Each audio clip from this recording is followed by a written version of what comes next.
സ്ത്രീകൾ പ്രസവം എന്ന് പറയുന്നത് വളരെ കൂടുതൽ പണ്ടൊക്കെ തമാശയായിട്ട് ചിലർ പറയുന്നത് കേൾക്കാം.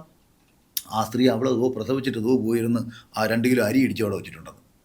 അപ്പോൾ ഇത്ര നിസാരമായിട്ട് സ്ത്രീകൾ വളരെ എൻജോയ് ചെയ്തിരുന്നൊരു പ്രോസസ്സിനെ ഇവിടുത്തെ കുറേ ആശുപത്രികളും വന്ന് ഇവിടുത്തെ കുറേ രക്ഷകർത്താക്കളെ ഇതിങ്ങനെ പ്രഷർ കയറ്റി വെച്ച് അതോടുകൂടി ആദി കയറി പ്രഗ്നൻ്റ് ആയിക്കഴിഞ്ഞാൽ തന്നെ എനിക്കെന്തോ മാരക രോഗമാണെന്നൊരു പെൺകുട്ടിയുടെ മനസ്സിലേക്ക് ഇട്ടുകൊടുത്ത് ഇതിനെ ഇങ്ങനെ പേടിപ്പിച്ച് 9 മാസം ഇതിന് പ്രസവിക്കാനും പറ്റാതെ സിസേറിയനുമായി ആകെ കോംപ്ലിക്കേറ്റഡ് ആക്കി വയ്ക്കും. ഗൈസ്, നമ്മളുടെ അഖിൽമാരാർ പറഞ്ഞൊരു കാര്യമാണ്, സ്ത്രീകൾ എൻജോയ് ചെയ്താണ് പ്രസവിച്ചുകൊണ്ടിരുന്നത് എന്ന് പറഞ്ഞു അല്ലേ. പണ്ടത്തെ കാലത്തൊക്കെ സ്ത്രീകൾ ഭയങ്കര എൻജോയ് ചെയ്തിട്ടാണ് പ്രസവിച്ചുകൊണ്ടിരുന്നത്. അപ്പോൾ നമ്മളെല്ലാവരും എടുത്ത് റിയാക്ട് ചെയ്ത് പുള്ളി ഒരു കുറേ നാളങ്ങ് എയറിലായിരുന്നു. പക്ഷേ ചിലവരുടെ സംഭവമൊക്കെ കേൾക്കുമ്പോൾ എനിക്കും തോന്നി, ഇവരിനി എൻജോയ് ചെയ്താണോ പ്രസവിക്കുന്നത് എന്താണെന്നൊന്നും എനിക്കറിയത്തില്ല. അപ്പം അതിൻ്റെ കാരണം എന്താണെന്ന് ഞാനൊന്ന് കേൾപ്പിച്ച് തരാം കേട്ടോ. എന്തായാലും പാവ അഖിൽമാരാറിനെ നമ്മളെല്ലാവരും കൂടെ കുറ്റം പറയണ്ടായിരുന്നു കേട്ടോ. ചിലവരുടെയൊക്കെ കേസിൽ അത് കറക്റ്റാണെന്ന് തോന്നുന്നു. എന്തായാലും ഞാൻ ആ സാധനം ഇവിടെ കൊടുക്കാം. നവജാത ശിശുവിനെ അമ്മ ജനലിലൂടെ വലിച്ചെറിഞ്ഞു എന്ന വാർത്ത വരികയാണ് ഹരിപ്പാട് താലൂക്ക് ആശുപത്രിയിൽ നിന്ന്. അവിടെ ശുചിമുറിയിൽ പ്രസവിച്ച 19 വയസ്സുകാരിയാണ് കുഞ്ഞിനെ വലിച്ചെറിഞ്ഞത്. വയറുവേദന എന്ന് പറഞ്ഞാണ് പെൺകുട്ടി ആശുപത്രിയിലെത്തിയത്. നവജാത ശിശുവിനെ വണ്ടാനം മെഡിക്കൽ കോളേജ് ന്യൂബോൺ ICUവിൽ പ്രവേശിപ്പിച്ചിരിക്കുകയാണ്. ഫൈസൽ അസീസ് വിവരങ്ങൾ നൽകും. ഫൈസൽ, ഇന്ന് രാവിലെയാണോ പുലർച്ചെയാണോ ഈ സംഭവം ഉണ്ടായത്?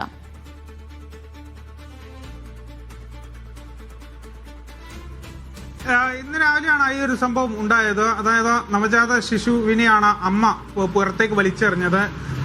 ഈ ഹരിപ്പാട് താലൂക്ക് ആശുപത്രിയിലാണ് സംഭവം. വയറുവേദനയെ തുടർന്നാണ് ഈ കുട്ടിയും ബന്ധുക്കളുടെയും പിതാവിന്റെയും ഒന്നിച്ച ആശുപത്രിയിലെത്തിയത്. തുടർന്ന് ശുചിമുറിയിൽ കയറി പ്രസവിക്കുകയായിരുന്നു.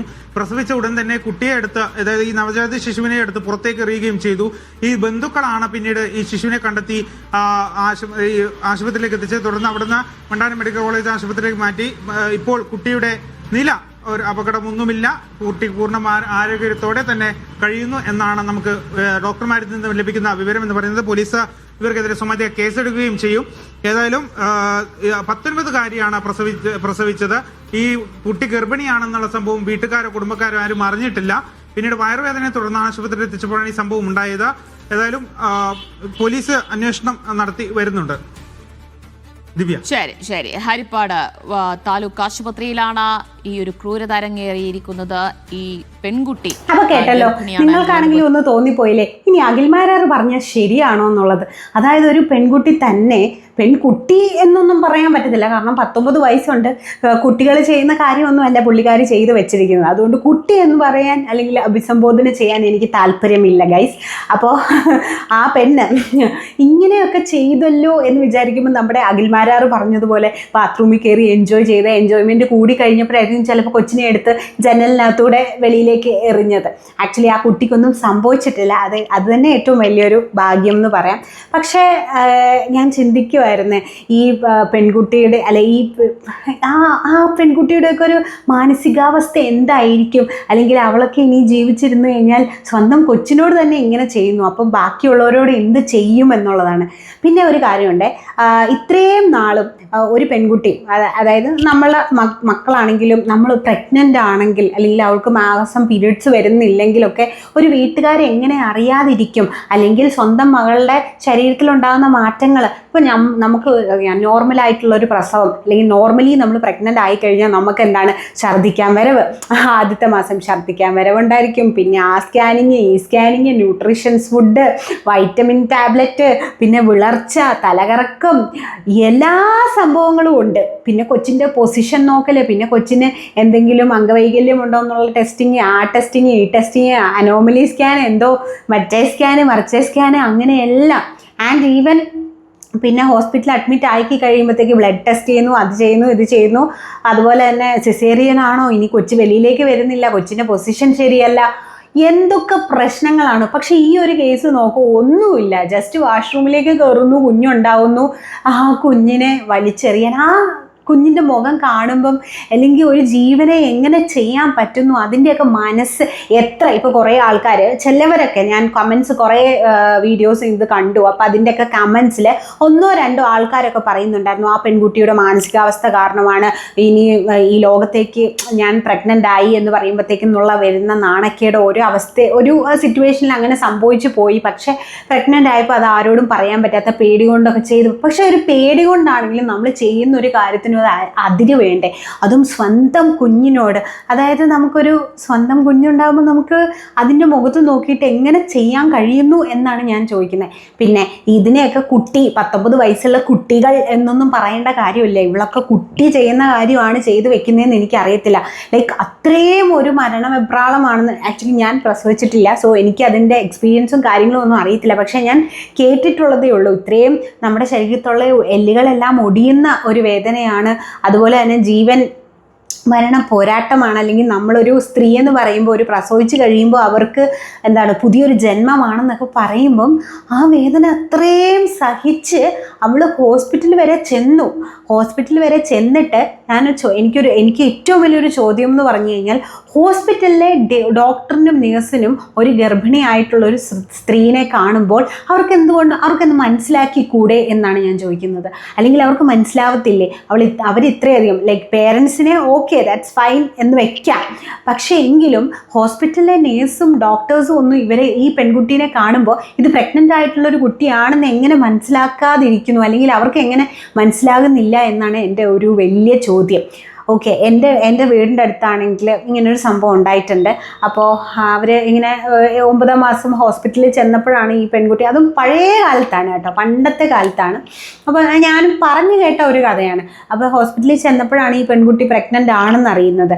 അപ്പോൾ പ്രഗ്നൻ്റ് ആണെന്ന് അറിയുന്നു, അങ്ങനെ കുഞ്ഞുണ്ടാവുന്നു. അപ്പോൾ ഈ ഒരു സമയത്ത് പ്രഗ്നൻ്റ് ആയ സമയത്ത് ഈ പെൺകുട്ടി തുണിയൊക്കെ എടുത്തിട്ട് ഇങ്ങനെ കെട്ടിമുറുക്കി വെക്കുമായിരുന്നു. കാരണം അറിയാതിരിക്കാൻ വേണ്ടിയിട്ട് കെട്ടിമുറുക്കി വെക്കുമായിരുന്നു. അങ്ങനെ മുറുക്കി വെച്ചതിൻ്റെ ഫലമായിട്ട് ആ കുട്ടിക്ക് ചെവിക്ക് കേൾവിക്കുറവും അതുപോലെ തന്നെ സംസാരിക്കുമ്പോഴൊക്കെ കുറേ ഇഷ്യൂസും കാര്യങ്ങളും ഒക്കെ ഉണ്ടായി.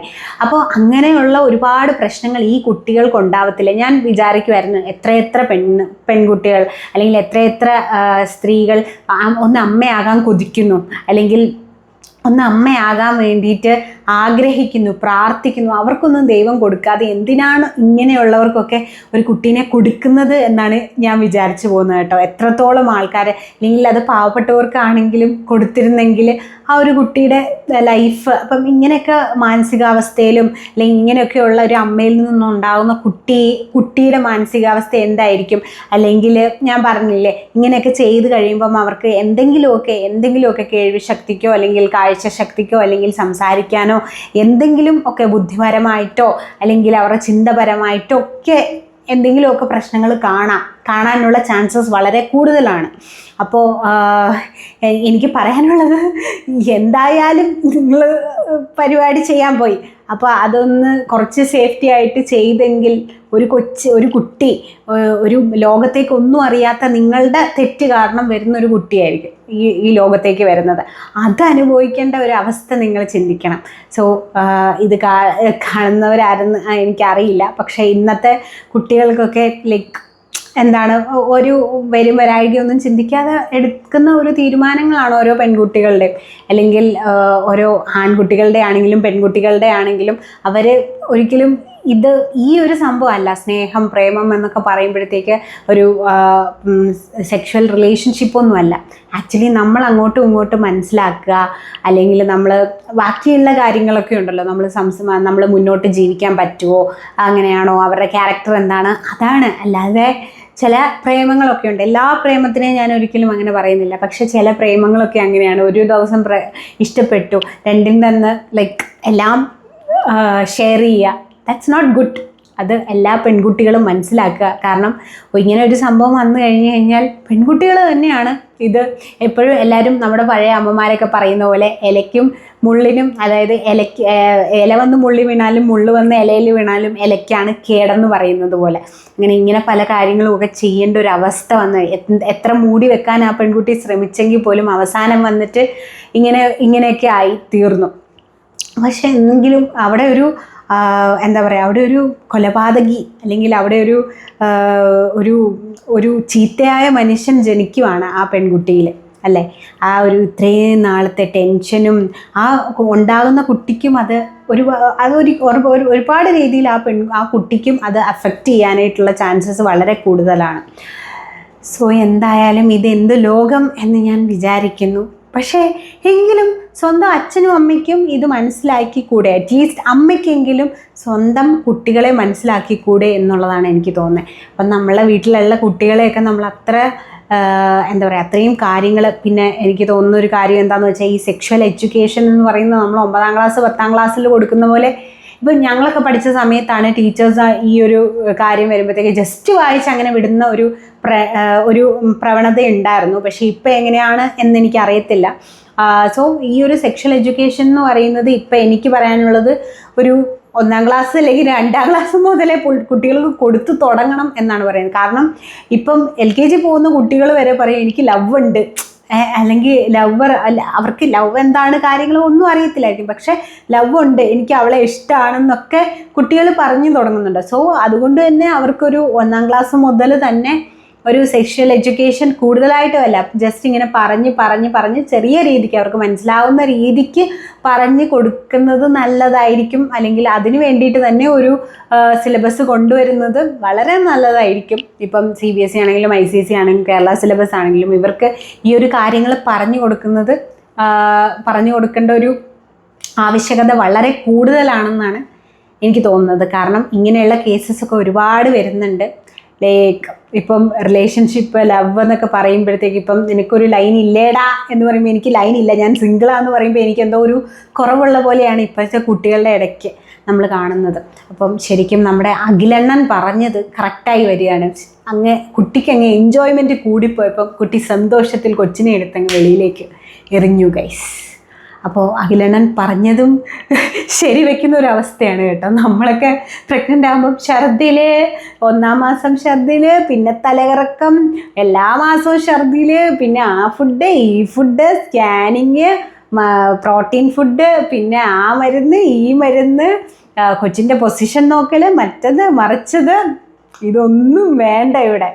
ഓപ്പറേഷനും വേണ്ട, പ്രസവവും വേണ്ട. ഇതൊക്കെയാണ് ഗൈസ് സുഖപ്രസവം എന്ന് പറയുന്നത്. സോ എന്തായാലും അടുത്തൊരു വീഡിയോയിലേക്ക് കാണാം. അതൊരിക്കും it's me Chanchal signing off. By.